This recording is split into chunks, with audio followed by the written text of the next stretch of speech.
Тие добро што ме познаат, знаат колку навијам за Арсенал, ама чим сум тука вечерва, значи е нешто поважно и побитно. Јас вечерва сметам дека имам обврска да присуствувам на место каде што аргументите се разменуваат, бидејќи нема поважна работа да се обележи или да се подсетам на ланшните 24 декември, ден или вечер пред една година утре, како што се условно кажува прославува. Лани исто беше темна просторија, само беше у собрание и лани преспав у собрание, годинава се надам ќе стигнам до дома. Лани кога останавме у собрание, јас сфатив дека овој дом не треба да гласа.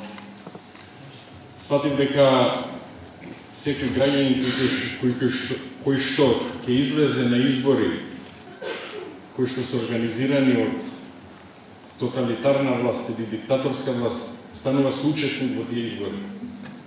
И дека нема посилна порака од тоа дека овој дом не би гласал, и не само посилна, јас мислам тоа е единствена порака која што граѓаните треба да ја упатат на една тоталитарна власт. Затоа денеска во Македонија, кога не вирее уставот, кога има некој нов устав кој што самите си го применуваат, дозволете со аргументи тоа да го издржам и зошто сметам дека овој дом нема резон да гласа на избори. Оваа власт направи од парламентот такво нешто да сите се прашуваат чуму ни е парламент. Си имаме влада која не ги решава сите работи. Додуше не се бомбардираат меѓу нив, но затоа бомбардираат 2 милиони граѓани. Или колку е прашањето? Дали вреди да се гласа во држава во која што пописот е направен пред 12 на години? Колку не има? Знае ли некој во избирачкиот список да каже кои се тие луѓе што се таму? Кој е аргументот да одам на избори ако во куќата на председателот на една владеачка партија во општина Центар живеат 70 гости? Недела дена пред избори се надевам преспали на денот на изборите. Не ги оставили на улица. Кој е аргументот да се оди на избори и да се биде соучесник на власт која што кога ќе побара опозицијата точка на дневен ред и таа иако во уставот ја пишува ќе биде симнета дневниот ред, председателот на собранието ќе каже па што да ви правам? Немате мнозинство. Или кој е резонот? Или зошто да бидете соучесници во гласање на власт која што ќе се фали дека има наводна опозиција, а кога ќе дојде да поднесувате амандмани, ќе ви рече па нашата програма доби, што да ви правам? Ма без разлика што гласале 370.000 луѓе и кои нивни гласови треба да ги артикулирате во една институција како што е парламентот. Не, немате мнозинство. Ние ќе правиме што сакаме. И затоа гласањето за власт која што третира една институција која што по уставот е дефинирана и нашата држава како парламентарна демократија третира како крпа, тогаш гласањето ви е соучесниство. Имате држави во Белорусија, во Русија кои што има опозиција во парламентот. И тие се наменски опозиции. Тие се наменски партии кои што постојат таму. Дали има демократија? Прашање.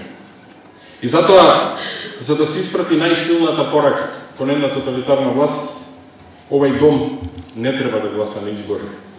Во самиот вовед ни помогнаа домакините, има една мисла од Џорџ Бернард Шо, кој што вели дека демократијата не треба да биде или не можеме да го земеме слободата и демократијата како безусловен процес.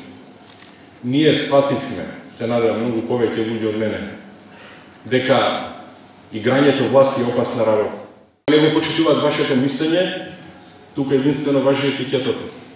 Зошто да гласате на избори за власт која што сама си ги бира изборните правила? И се уште не сака да се откаже од она што во други држави е забранет, да ги троши парите за време на изборите. Знаете ли демократска држава како македонската телевизија, која што за време на избори си распишува тендер сама во затворен повик и замислете се појавува само една фирма од Босна и Херцеговина за сајт од 100.000 евра. а ми имало јавен обвинител, зафатени, видовме претходниот, стана советник на инвеститорите во Дрисла. Зошто да гласате за институции каде што е дозволено со токмак да ги кршите спомениците, а без тоа да не ви фали ни влакна на главата? Ајде да отидеме после сега ова на площад и да пробаме да удриме еден споменик. Не тој на Цар Душан, друг да избереме. Колку души ќе завршиме у притвор. Затоа можеме да се надпреваруваме, ама помеѓу политичките партии или помеѓу невладините организации. Изминаваше 6 минути. Завршувам со последната теза, така? И затоа, кога не ви дава, кога се борите против институциите кои се во нивни раце, најсилната и единствена порака е: јас не сум соучесник со вас, јас не одам низ гори.